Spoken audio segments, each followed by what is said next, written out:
नमस्कार। जय हिंद साथियों। जैसा कि ज्योमेट्री में हम ट्रायंगल बता चुके, ट्रायंगल की सारी वैरायटी बता दिए, कितने टाइप के ट्रायंगल होते हैं। उसके बाद में उसमें हमने मीडियन क्या होती है बता दिया, एंगल बाइसेक्टर क्या होते हैं बता दिया, परपेंडिकुलर बाइसेक्टर क्या होते हैं वो बता दिया, और इनके मीटिंग पॉइंट्स कि जहां पर मीडियन मिलती थी उनको क्या कहते थे, एंगल बाइसेक्टर मिलते थे तो क्या कहते थे, एल्टीट्यूड मिलते थे क्या कहते थे। उसके बाद में एक्सटीरियर एंगल की प्रॉपर्टी बता दिया कि exterior angle of a triangle is equal to sum of two distant interior angles के, और उनका पेरीमीटर और एरिया निकालना, कैसे बेस लेते हैं, कैसे हाइट लेते हैं, राइट ट्रायंगल में कैसे करते हैं, और पाइथागोरस थ्योरम का यूज करना सिखाया, हीरोन्स फार्मूला बता दिया उस पर। अब ट्रायंगल में आगे की सीरीज में आगे बढ़ते हैं तो अब सबसे मेन इंपॉर्टेंट चीज आती है वो है कॉन्ग्रुएंसी। कॉन्ग्रुएंसी बहुत इंपॉर्टेंट चीज है ट्रायंगल में। अब हम कॉन्ग्रुएंसी पढ़ने जा रहे हैं। वैसे कॉन्ग्रुएंसी केवल ट्रायंगल में नहीं होती है, सभी फिगर्स में होती है। सर्कल में भी कॉन्ग्रुएंसी होती है, निकॉन्ग्रुएंट सर्किल होते हैं, दो सर्किल एक दूसरे के कॉन्ग्रुएंट होते हैं। ट्रायंगल भी होते हैं, क्वाड्रिलेटरल भी होते हैं, इसी तरह से पॉलीगन भी होते हैं। तो कॉन्ग्रुएंसी में समझते हैं कि सबसे पहले तो कॉन्ग्रुएंसी का मीनिंग क्या है, कॉन्ग्रुएंसी में क्या क्या चीजें आएंगी। कॉन्ग्रुएंसी को अगर हम कहें कि इसका मतलब है इक्वलिटी से, ये इसी का सिनोनिम होगा। ये मैथमेटिक्स की भाषा में कॉन्ग्रुएंसी है, लेकिन जनरल लैंग्वेज में, जनरल भाषा में जो हम बोलेंगे उसको हम इक्वलिटी कह सकते हैं। यानी इक्वलिटी का मतलब हुआ, कॉन्ग्रुएंसी का मतलब हुआ कि all the parts of the given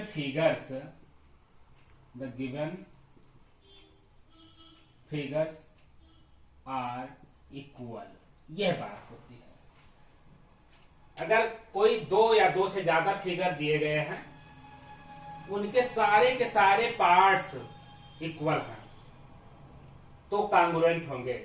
parts का मतलब अगर हम ट्रायंगल के रेफरेंस में लें तो मैंने बताया कि यह ट्रायंगल और यह ट्रायंगल, यह साइड इस साइड के बराबर हो जाए, यह साइड इस साइड के बराबर हो, यह साइड इस साइड के बराबर हो, तो हम इन दोनों ट्रायंगल को एक दूसरे के ऊपर ओवरलैप करें और बिल्कुल एक दूसरे पर ओवरलैप हो जाए, कहीं से भी इधर उधर कोना कोई डिफरेंस ना होने पावे, तो कॉन्ग्रुएंट कहे जाएंगे दोनों ट्रायंगल।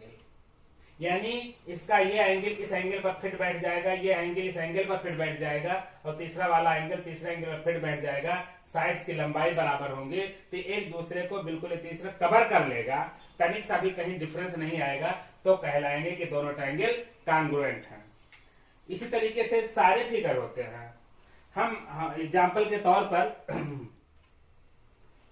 ये लिए हुए हैं, दो सर्किल हमारे हाथ में। क्या है ये?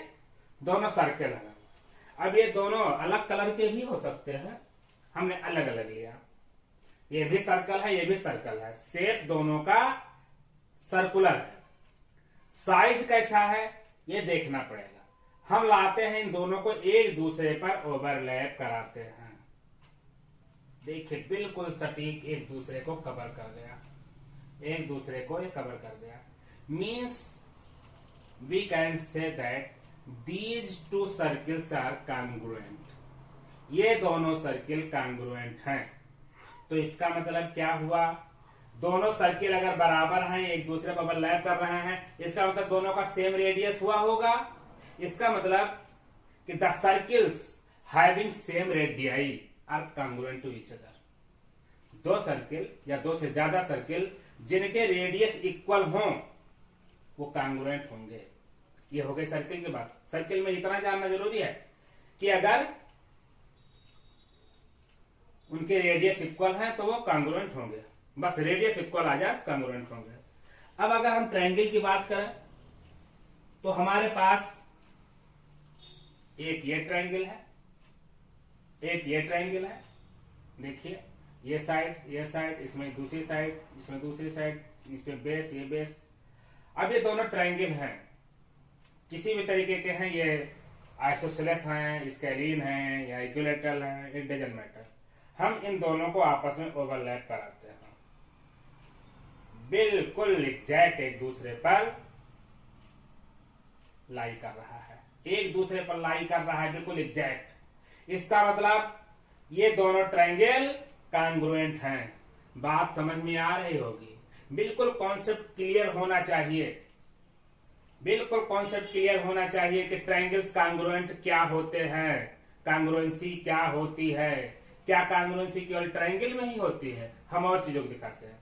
अब इसका मतलब कि अगर ये दोनों कॉन्ग्रुएंट हो गए तो इसकी ये वाली साइड इसके इस साइड के इक्वल हो गई है, ये साइड इस साइड के, इसका बेस भी इस बेस के इक्वल हुआ होगा, ये साइड भी इस साइड के इक्वल है। और चूंकि एंगल बिल्कुल दोनों के तीनों ये कॉर्नर एक दूसरे पर बिल्कुल फिट बैठ रहे हैं, इसका मतलब कि इसका जो वर्टेक्स एंगल है वो वर्टेक्स एंगल इक्वल है, ये वाला दोनों जो बेस एंगल है यह भी अपने बेस एंगल के इक्वल है। इसका मतलब कह सकते हैं कि तीनों साइड बराबर अलग अलग बराबर हैं और तीनों एंगल भी अलग अलग बराबर हैं। इसका मतलब 6 एलिमेंट्स होते हैं ना, there are 6 elements in a triangle, 3 angles and 3 sides. Here you see that 3 angles and 3 sides means total 6 elements are equal in these 2 triangles. Okay, ये बात समझ में आ रही होगी। अब इसमें बहुत सारी चीजें हैं कि हमने बताया 6 एलिमेंट्स होते हैं, 6 एलिमेंट्स होते हैं। 6 एलिमेंट में हमारे पास अगर कोई 3 चीज मालूम हो तो उसी से पता चल जाएगा, 6 एलिमेंट्स की जरूरत नहीं है, केवल 3 चीजों से पता चल जाएगा कि ये कॉन्ग्रुएंट है कि नहीं। तो थोड़ा इसको हम रोकते हैं और फिगर्स में देख लेते हैं, फिर हमें आज ट्रायंगल्स की कॉन्ग्रुएंसी पर ही तो स्टडी करना है। हम और फिगर में आते हैं, ट्रायंगल के बाद हम चलते हैं क्वाड्रिलेटरल की तरफ। हमारे पास अच्छा एक और देख लेते हैं, एक ट्रायंगल हमारे पास ये भी है और एक ट्रायंगल ये भी है। ट्रायंगल है, बिल्कुल 3 साइड है, 3 कॉर्नर है ट्रायंगल, इसमें कोई दो राय नहीं, ट्रायंगल है कि नहीं है, होना चाहिए। अब इस ट्रायंगल को इस ट्रायंगल पर हम लाई कराते हैं, कहीं से भी फिट बैठ रहा हो, अगर हम इस साइड पर इसको सेट करना चाहें तो नहीं हो पा रहा है, इधर बैठा रहे हैं नहीं हो पा रहा है, कहीं से भी ये फिट नहीं बैठ रहा है। इसका मतलब दोनों ट्रायंगल होते हुए भी, यानी दोनों ट्रायंगल होने के बावजूद भी एक दूसरे पर ओवरलैप नहीं कर रहे हैं, यानी इसके एलिमेंट्स जो 6 एलिमेंट्स होते हैं साइड्स और एंगल्स वो इक्वल नहीं है, यानी कि हम कह सकते हैं कि दोनों ट्रायंगल कॉन्ग्रुएंट नहीं है। Both these triangles are not congruent to each other. ये बात बिल्कुल क्लियर समझ में आ रही होगी। आप कॉइन ले सकते हैं, 1 रुपए का, 2 रुपए का, 5 रुपए का, 10 रुपए का कॉइन लीजिए, सारे के सारे गोल होते हैं, यानी कि सर्कुलर होते हैं, और ओवरलैप कराइए, मोटाई को इग्नोर कर देते हैं, हम सिर्फ उसकी रेडियस पर जाते हैं और देखते हैं कि कुछ के सिक्के बिल्कुल ओवरलैप करते हैं, वो कॉन्ग्रुएंट होंगे, और कुछ होते हैं 5 वाला सिक्का छोटा पड़ जाएगा 1 रुपए से, वो कॉन्ग्रुएंट नहीं होगा। आइए हम क्वाड्रिलेटरल में, ये हमारे पास 2 रंग का क्वाड्रिलेटरल है। इसमें ऐसा दिख रहा है कि length breadth height, length breadth सारी के सारी चारों साइड इक्वल है, इसका मतलब ये स्क्वायर होंगे। अब ये भी अलग स्क्वायर है, अलग स्क्वायर है, देखना है कि ये दोनों कॉन्ग्रुएंट हैं कि नहीं। इनको हम एक दूसरे के ऊपर रखते हैं, बिल्कुल सटीक बैठ गया। सोचिए बच्चों, आपके लिए हमने कितनी मेहनत की होगी, कितना बढ़िया से ये कॉन्ग्रुएंसी का कॉन्सेप्ट आपके लिए क्लियर किया जा रहा है। ये दोनों ओवरलैप कर गए, इसका मतलब कि इसके भी चारों एंगल बराबर होंगे, चारों साइड बराबर होंगी अलग अलग, अगर स्क्वायर है तो, या रेक्टेंगल होंगे तो लेंथ लेंथ के बराबर, ब्रेथ ब्रेथ के बराबर, और ये दोनों कॉन्ग्रुएंट कहलाएंगे। यानी इसके 4 एंगल 4 साइड, इसके 8 तत्व हैं, यानी there are 8 elements in these figures. तो 8 एलिमेंट्स इसके 8 एलिमेंट्स के अलग अलग सेपरेटली इक्वल हैं, और ये दोनों कॉन्ग्रुएंट कहलाएंगे। हमारे पास एक ये फिगर है, अभी दीपावली में आपने काजू कतली खाई होगी, बिल्कुल काजू कतली शेप है, बर्फी शेप है। डायमंड स्ट्रक्चर भी इसको कहते हैं, ब्रिक भी कहते हैं, जो ईंट बन के आती है, ऐसा भी उसको भी कहा जाता है। लेकिन हम इसको जो डिजाइन देते हैं मैथमेटिक्स में, इसको हमने ऐसे खड़ा खड़ा रखा, यूं रख दिया, इस तरह से, इस तरह से, ऐसे में, तो ये क्वाड्रिलेटरल है और हमें दिख रहा है कि अपोजिट साइड्स की बिल्कुल पैरेलल है। तो पहले हम इसको पैरेललोग्राम कह लें, क्योंकि हर डिग्री इसमें सारे एंगल जितने हैं वो 90 डिग्री नहीं है, या तो ये एंगल 90 से कम है और ये 90 से ज्यादा है, यानी ये ऑब्ट्यूस एंगल है, ये एक्यूट एंगल है। तो ये ना तो स्क्वायर हो सकता है और ना रेक्टेंगल। इसका मतलब एक तो ये पैरेललोग्राम है, दूसरे में ये पैरेललोग्राम है, एक क्वालिटी पैरेललोग्राम की होती है अगर इसकी चारों साइड इक्वल हो जाए। ऐसा पैरेललोग्राम जिसकी चारों साइड इक्वल हो जाए तो वो बन जाता है रोम्बस। क्या बनता है? रोम्बस। ये रोम्बस है।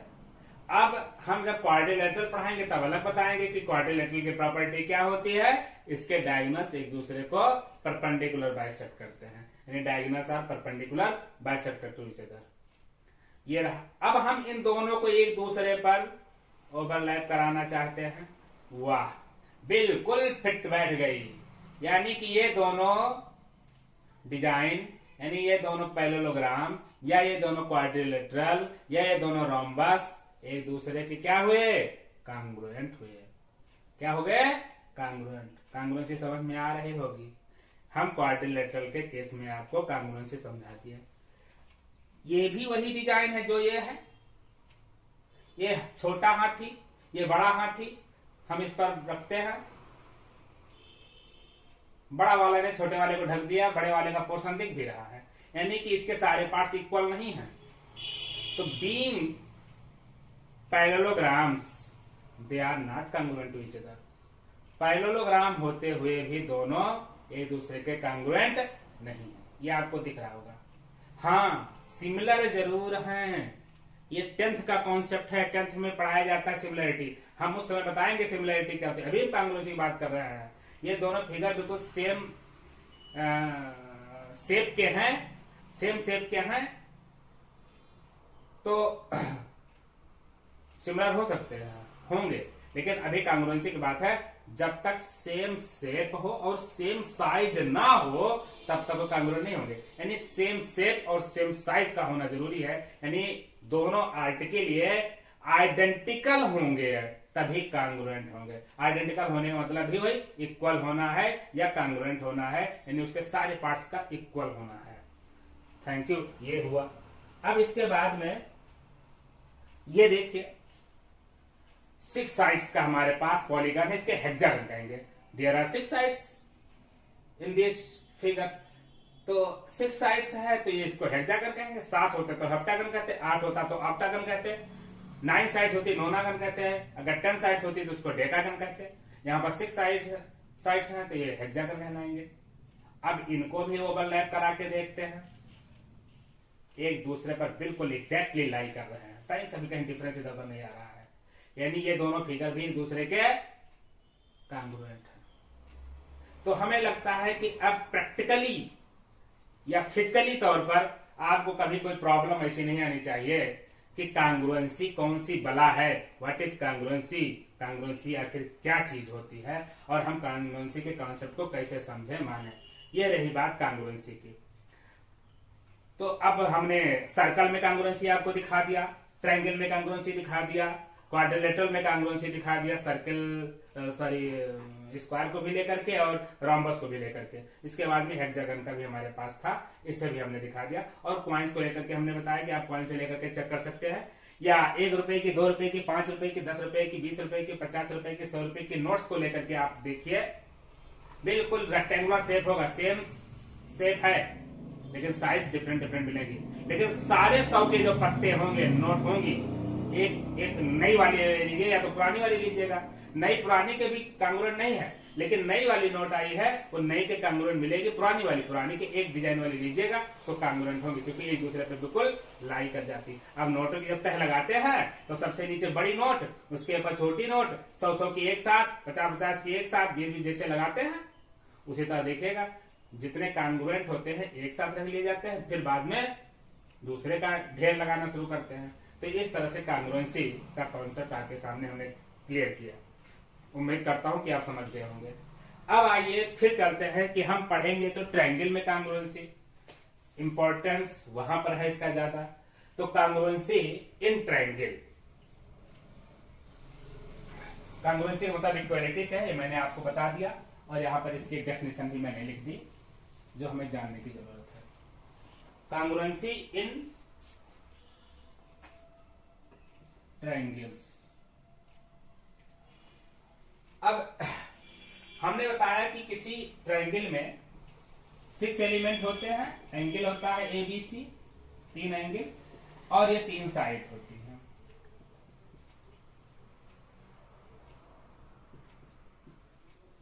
यहां पर हमने PQR लिख दिया।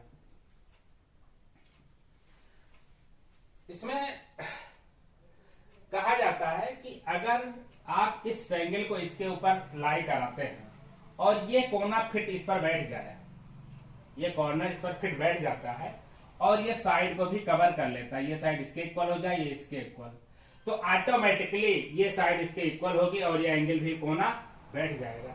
इसका मतलब कि 6 एलिमेंट्स में 3 एंगल्स ABC में और 3 साइड AB, BC और CA में, जो 3 एलिमेंट इसके हैं, 3 एलिमेंट्स और 3 एलिमेंट्स इसके हैं, इन 6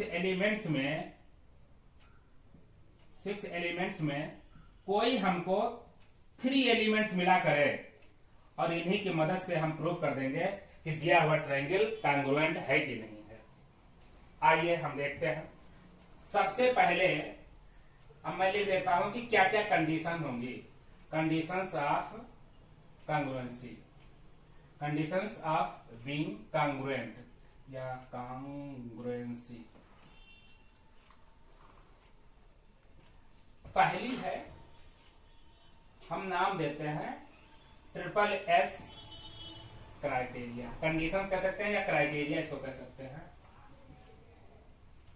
क्राइटेरियन, क्राइटेरिया। S मतलब होता है साइड, S का मतलब है साइड से, यानी किसी एक ट्रायंगल की, ये जो ट्रायंगल दिया मैंने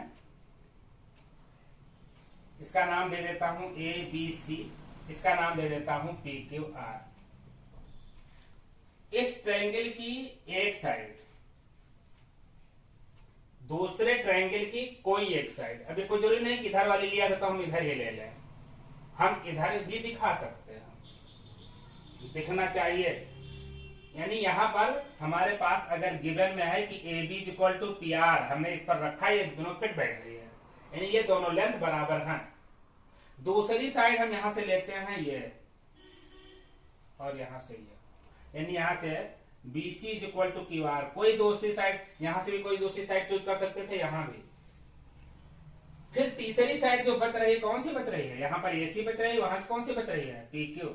अगर ये तीनों बराबर हुए अलग अलग, यानी एक ट्रायंगल में कोई एक साइड तो दूसरे ट्रायंगल में कोई एक साइड, फिर दूसरे ट्रायंगल में दूसरी साइड, पहले ट्रायंगल में दूसरी साइड, दूसरे ट्रायंगल में कोई दूसरी साइड, फिर पहले ट्रायंगल में तीसरी साइड और दूसरे ट्रायंगल में भी तीसरी साइड अलग अलग बराबर हैं, तो दिए हुए ट्रायंगल कांग्रुएंट होंगे। इसी को कहते हैं SS क्राइटेरिया, SSS क्राइटेरिया। इसका मतलब यह हुआ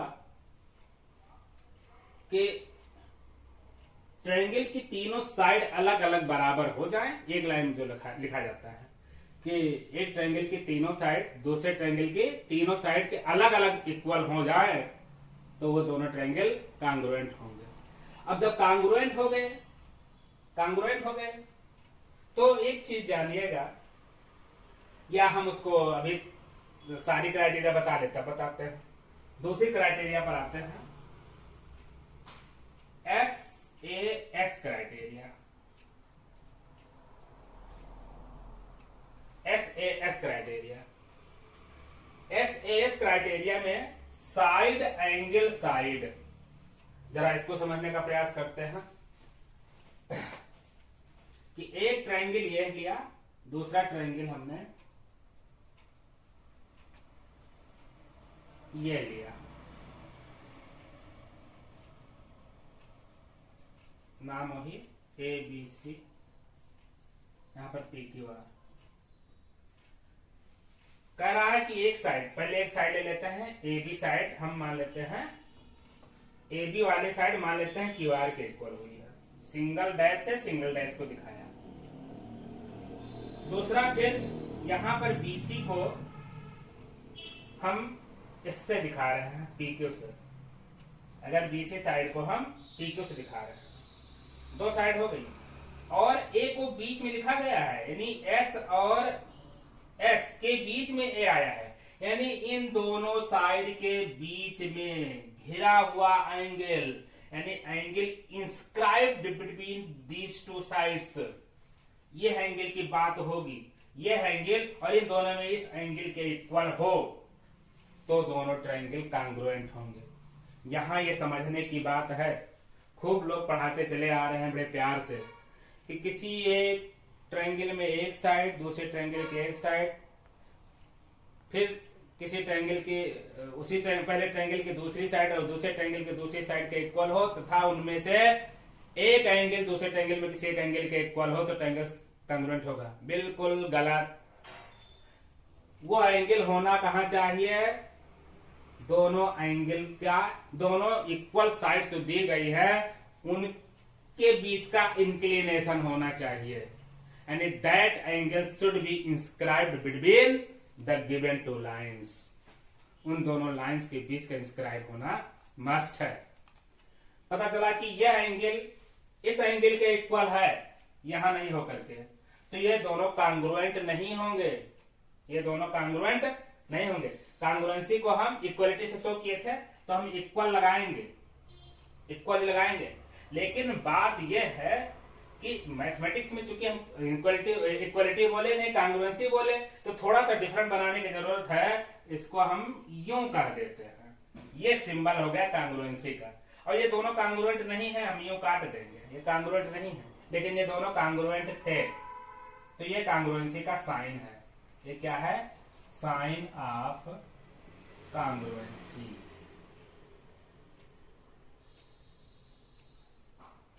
ये लिखना जरूरी है।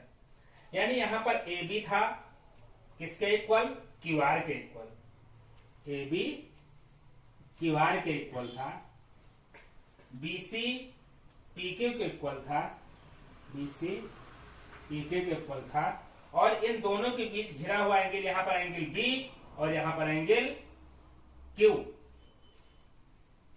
Angle B is equal to angle Q है, तब ये SAS क्राइटेरिया लगेंगे और ये ट्रायंगल कांग्रुएंट कहलाएंगे। ये होगा तब दूसरी क्राइटेरिया हो गई। अब एक चीज देखिए, हमने बताया कि साइड साइड के बीच में घिरा हुआ एंगल होना चाहिए। इसका मतलब अगर मैं लिख दूं SA क्राइटेरिया, तो क्या ये सही होगा, यानी दो साइड कोई भी हो जाए, एंगल कहीं अलग चला जाए, यही हमने रोका है कि कांग्रुएंट नहीं होगा। इसका मतलब कि गलती से SA क्राइटेरिया नहीं बोलना है, ये नहीं होता है। मैं लिख के काट रहा हूं जिससे कभी भविष्य में आपको गलती ना हो, कभी आपसे गलती ना होने पावे, मैं लिख करके काट रहा हूं कि SA क्राइटेरिया नहीं होती है। आइए फिर तीसरी क्राइटेरिया पर आते हैं।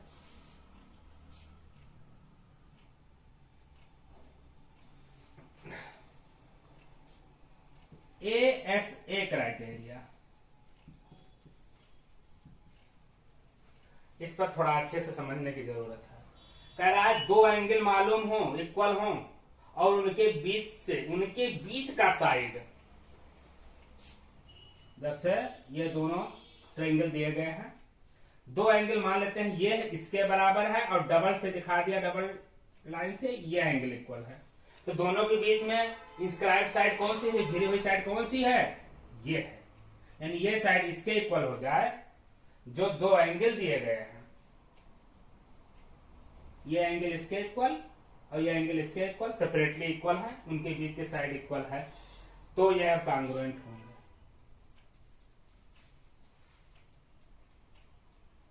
एक बात ये बताएं, मैं कहता हूं कि ये एंगल चलो 60 डिग्री का है, ये 50 डिग्री का है, तो ये 70 डिग्री का होगा, हो गया होगा। ये 50 इसके बराबर हमने बताया ही था इक्वल है, ये 60 इसके बराबर हमने बताया था इक्वल है, तो अपने आप में ये भी तो 70 ही हुआ होगा। तो थर्ड एंगल भी इसमें 70 डिग्री ही होगा, क्योंकि इसी ट्रायंगल में तीनों एंगल का सम 180 डिग्री होता है। तो यहाँ 50 के इक्वल हो गया, 60 के इक्वल होगा, तो यहाँ जो 70 बचा यहाँ पर भी 70 ही बचेगा। तो इसका मतलब दो एंगल अगर इक्वल हो तो तीसरा अपने आप में ही इक्वल बचेगा। इसका मतलब कि जो ए के बीच में एस की प्रॉपर्टी आती है, तो साइड तो किनारे हो गए, हम इन दो एंगल को ले सकते हैं। यानी कि कोई भी दो एंगल हो और एक कोई साइड हो, यानी कि ए एस ए क्राइटेरिया को हम ए एस क्राइटेरिया भी कह सकते हैं, कि कोई भी दो एंगल इक्वल हो, उसके बीच की साइड इक्वल हो तब कॉन्ग्रुएंट होगा, या कोई दो एंगल इक्वल हो और एक साइड कहीं से भी हो, चाहे उन दोनों से इंस्क्राइब्ड हो, घिरी हुई हो या ना घिरी हुई हो, तो भी ट्रायंगल कॉन्ग्रुएंट होंगे। इसी का एक पार्ट आता है, नाम भले अलग से दे दूं लेकिन बिल्कुल इसी बेस पर है, वो अलग वैरायटी ही नहीं है। RHS नाम दिया गया अलग से, RHS क्राइटेरिया। RHS मतलब कि राइट एंगल हो, हाइपोटेन्यूज हो और एक साइड हो।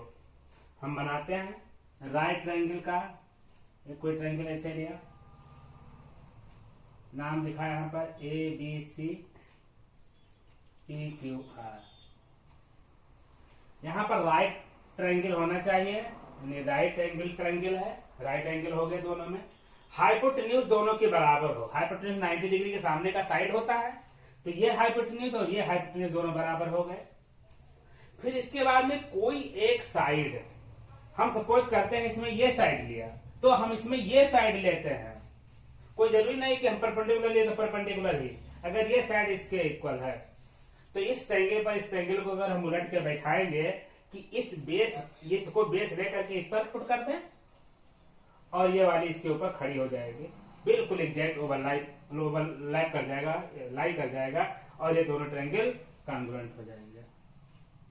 यानी RHS प्रॉपर्टी भी होती है कि एक एंगल यानी राइट ट्रायंगल हो जिसमें हाइपोटेन्यूज बराबर हो और एक साइड कोई बराबर हो, तो वो दोनों ट्रायंगल कॉन्ग्रुएंट होंगे।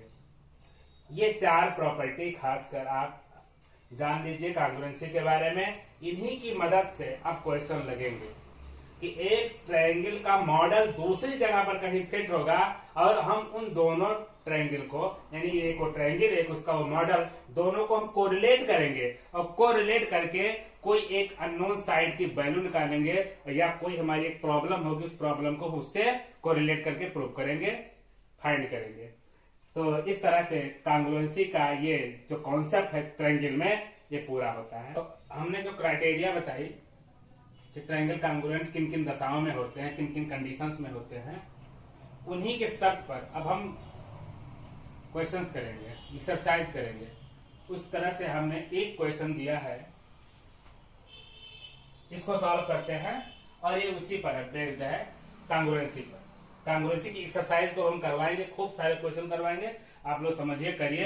अगर आपको जरूरत हो, कोई सवाल पूछना है, कोई क्वेश्चन करना है, तो आप कमेंट में दीजिए। आप क्वेश्चन नंबर बोलिए या क्वेश्चन नोट कर दीजिए, मैं इसका सोल्यूशन करके आपको दूंगा। तो क्वेश्चन है कि ABCD is a quadrilateral. ABCD quadrilateral है in which AB is equal to BC and AD is equal to CD। आइए हम पहले डायग्राम ड्रॉ करते हैं। क्वाड्रिलेटरल है ABBC, क्वाड्रिलेटरल बनाते हैं, ऐसे बनाते हैं, कुछ भी तरीके से बना सकते हैं।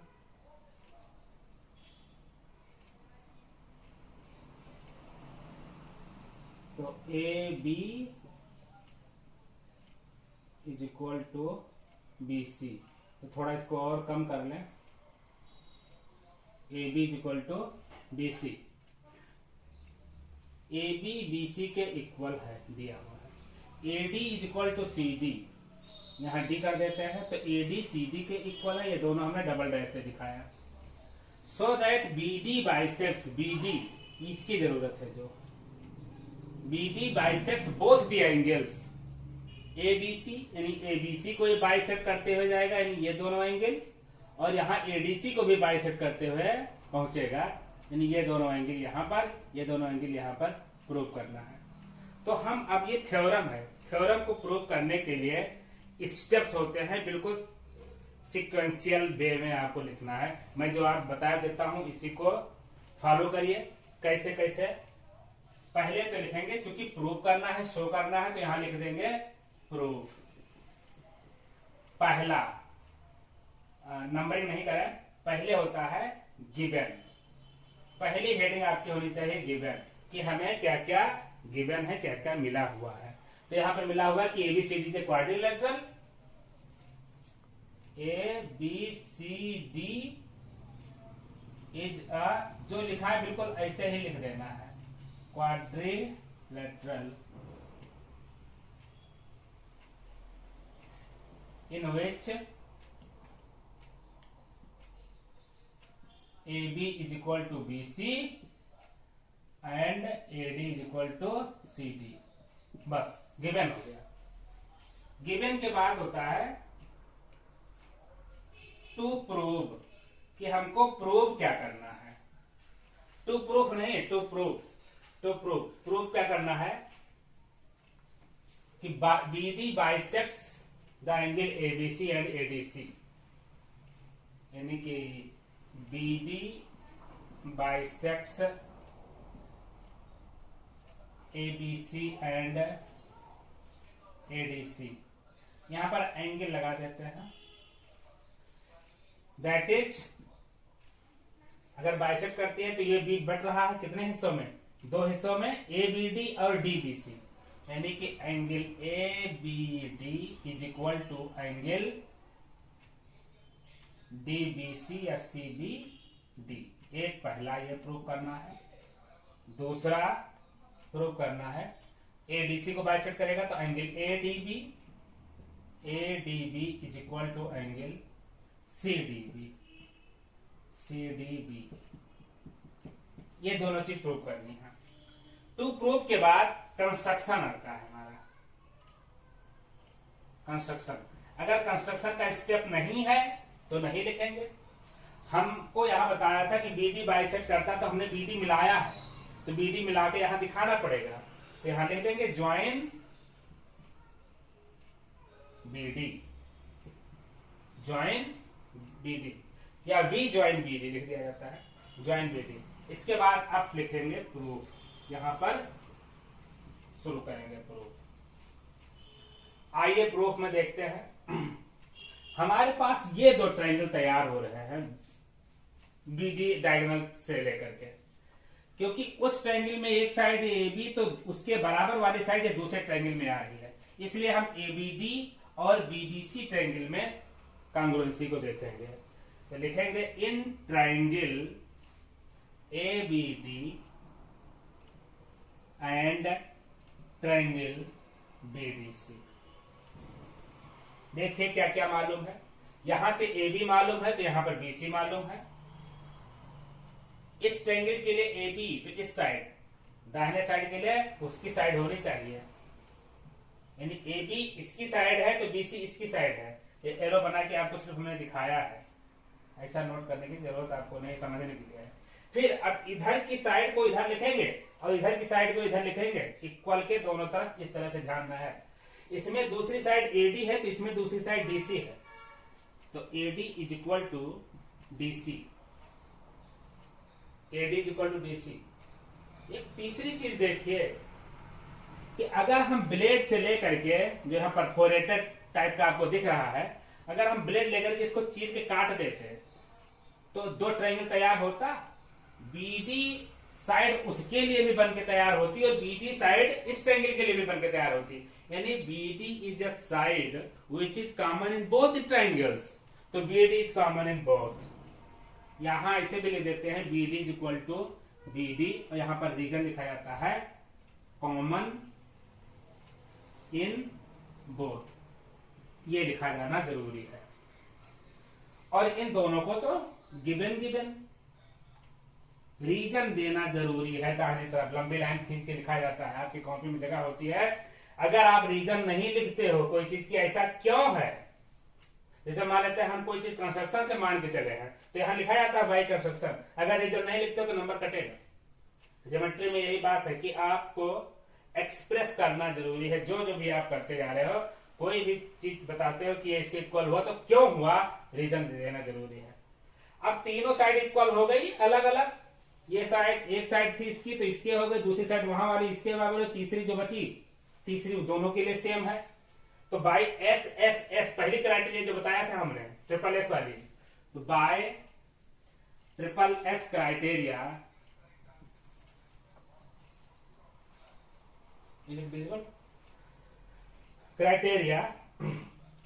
ट्रायंगल ऐसे लिखा जाता है। हम नीचे लिखते तो अच्छा नहीं होगा। Triangle A B D congruent to triangle C B D, इसके कांग्रुएंट हो गया। कांग्रुएंसी लिखने में भी कुछ लोग बहुत नजर करते हैं, नजर रखते हैं। ये भी चीज बहुत माइन्यूट बता दे, हालांकि चल जाता है, कोई बात नहीं है। यहाँ पर कोई भी ट्रायंगल है तो ट्रायंगल है, सीबीडी कहो चाहे बीडीसी कहो चाहे बीडीसी कहो। लेकिन यहाँ पर यह देखा जाता है कि जब एक ट्रायंगल को हम दूसरे ट्रायंगल पर ओवरलैप कराते हैं, एक ट्रायंगल को दूसरे ट्रायंगल पर ओवरलैप कराते हैं, तो जो इसका वर्टेक्स है जिस पर फिट बैठ रहा है उसका वर्टेक्स के लिए वही वर्टेक्स को यूज करेंगे। यानी ए के करस्पॉन्डिंग हमारा सी होना चाहिए, ए के लिए सी। बी कॉमन है तो बीच में आया तो यहाँ बीच में आना चाहिए, इसका डी वाला यहाँ पर पहुंचना चाहिए। यह भी ध्यान रखने की जरूरत होती है। आप चाहे यहाँ पर बाद में लिखें, जब यहाँ पर कांग्रुएंसी फिट कर ले जाए तो चाहे लिखें, क्योंकि कुछ लोग इसको माइंड करते हैं। हालांकि स्मूथली लोग बढ़ जाते हैं, लेकिन अगर सही लिखा जाए तो गलत क्या है, क्यों गलत लिखा जाए, सही क्यों ना लिखा जाए। तो A B D C B D के कांग्रुएंट होगा। और कांग्रुएंसी जब हो गई तो इसका मतलब क्या हुआ, कांग्रुएंसी में पढ़ाई से थे कि उसके सारे पार्ट्स बराबर हो गए, यानी उसके तीनों साइड बराबर हो गई अलग अलग, और उसके तीनों एंगल्स बराबर हो गए। अब जो साइड जिस साइड के बराबर होगी, यानी इस ट्रायंगल की जो साइड दूसरे ट्रायंगल की जिस साइड के बराबर होगी, वह साइड्स कहलाती हैं करस्पॉन्डिंग साइड्स। और जो एंगल इक्वल होते हैं वो करस्पॉन्डिंग एंगल्स कहलाते हैं। आज से ध्यान रहे कि AB के करस्पॉन्डिंग कौन सी साइड होगी, BC। AD के करस्पॉन्डिंग कौन सी साइड होगी, DC।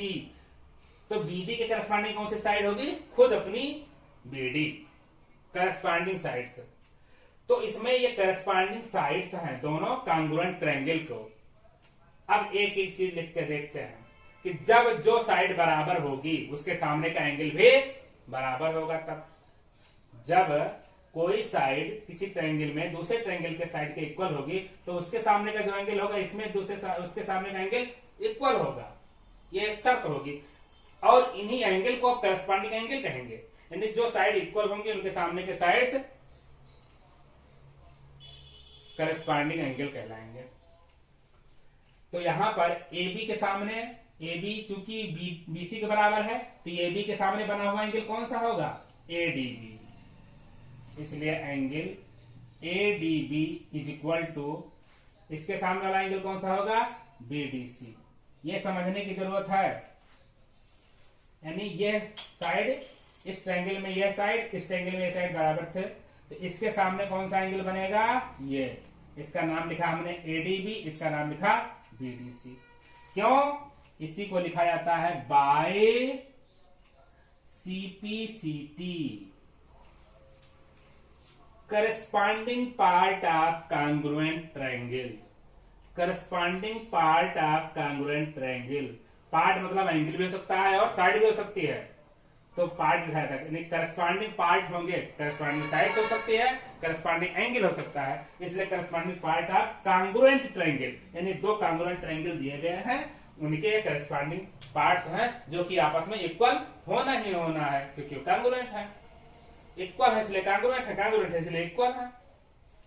दूसरी बात, एंड ये यहां से बराबर हो गया, इसके बाद ये दोनों साइड बराबर थी, अपने अपने ट्रायंगल में आवे, सामने देखो एंगल कौन सा है, ये है, इसका नाम लिखते हैं ADB, चूंकि ये वाला ट्रायंगल है तो इसके वाला एंगल पहले लिखेंगे, ये भी ध्यान है। पता चला इसकी इक्वालिटी वहां वाले ट्रायंगल उधर भेज दिया, लेफ्ट का राइट में, और राइट वाले ट्रायंगल के करस्पॉन्डिंग पार्ट को आपने लेफ्ट में भेज दिया, तो भी डिनोट करने का तरीका बिल्कुल गलत है। तो यहां पर and angle ABD is equal to angle DBC के बराबर हो जाएगा, ये भी बाई CPCT। यही हमको प्रूव करना था ना, ABD, ये सेकंड वाला हमने ऊपर लिख दिया है, ADB is equal to BDC, BDC आगे पीछे करके लिखा गया, और यहां पर ABD is equal to DBC। जो हमको प्रूव करना था वो हमने यहाँ प्रूव करके दे दिया। इसका मतलब कि अगर BD गई है तो इक्वल एंगल में डिवाइड की है, वही हमको प्रूव करना था। तो चाहे तो इस लाइन को फिर से लिख दे, अदरवाइज मैंने प्रूफ में लिख दिया था कि ये बाइसेक्ट करना, इसका मतलब ये हुआ कि दोनों एंगल इक्वल रहे होंगे। आप यहीं पर बड़े प्यार से लिख सकते हैं प्रूव्ड, या आप लिख दे आखिरी में hence BD bisects the angles, bisects angle ABC and angle ADC, और नीचे लिखिएगा बढ़िया प्यारे राइटिंग में प्रूव्ड। इस तरीके से आप अगर मेंशन करते हैं, इस तरह से एक्सप्रेस करते हैं, ज्योमेट्री में ही सबसे बड़ी दिक्कत है, it is too difficult to express the matters. आप क्या कर रहे हो उसको अच्छे से समझ तो ले रहे हो, लिख नहीं पा रहे हो, व्यक्त नहीं कर पा रहे हो। सबसे मेन चीज है इसमें डिस्क्रिप्शन का। तो ये है points. First of all you have to write given, after that the point should be to prove, after that construction, and at last proof, and after last and the last proved should be written here। तो ये point होने चाहिए। इस तरह से अगर आपने mention किया है तो एग्जामिनर का दिल गार्डन गार्डन हो जाएगा, वो खुश हो जाएगा, कलम कहीं नहीं रखेगा और वाह वेरी गुड दे करके फुल मार्क्स देते हुए आगे चला जाएगा, कहेगा वाह बहुत अच्छी कॉपी मिली है, बहुत अच्छा लड़का है। इस तरह से मेंशन करना है। और ये अब शुरुआत है, अब मैं क्वेश्चंस ही करवाऊंगा कुछ 2-3 दिन तक। कांग्रुएंसी पर खूब क्वेश्चंस होंगे। ट्रायंगल जब फिनिश हो जाएगा मिड पॉइंट थ्योरम करवाऊंगा, फिर उसके बाद में कौन सा आता है पाइथागोरस थ्योरम आएगी, उसका प्रूफ कराते हुए फिर बताऊंगा, और उसके बाद में फिर आगे कोई नया चैप्टर चुनेंगे। लेकिन ज्योमेट्री को बिल्कुल बिल्कुल मजबूत कर देना है, क्योंकि ज्योमेट्री के साथ मिला करके हम मेंसुरेशन को भी इतना बढ़िया से कर देंगे कि भविष्य के लिए आपको कभी ज्योमेट्री में दिक्कत ना हो, चाहे वो मेंसुरेशन के लिए हो, चाहे वो थ्योरम्स के लिए हो, या कंस्ट्रक्शन के लिए हो। क्योंकि कंस्ट्रक्शन लड़के कभी सोचते नहीं है, कहते हैं इन सर्किल खींचने के लिए हमें एंगल बाइसेक्टर खींचना पड़ता है। हमें बताते हैं एंगल बाइसेक्टर क्यों खींचना पड़ता है, उसके पीछे कोई तर्क रहा होगा, कोई रीजनिंग रही होगी, कोई लॉजिक रहा होगा, वो सब मैं वहां बताया हूं, और उस समय का सेशन में हम फिर बताएंगे आपको। ये चीजें रिवाइज होती रहेंगी, बार बार बताते रहेंगे, कि आप बच्चे हैं, बोलते रहते हैं, नई चीजों को फिर से लाना पड़ता है, कोई बात नहीं। तो इस तरह से ये हमारा आज का ये पूरा क्लास खत्म होता है। फिर अगले क्लास में हम इस पर और क्वेश्चंस लाएंगे, कॉम्प्लेक्स क्वेश्चंस बताएंगे, तमाम तरह के क्वेश्चन कराएंगे। आप लोग जो प्रॉब्लम्स होंगी वो शेयर करिएगा, हम उनको बताएंगे। आज के लिए इतना ही। जय हिंद, जय भारत, नमस्कार।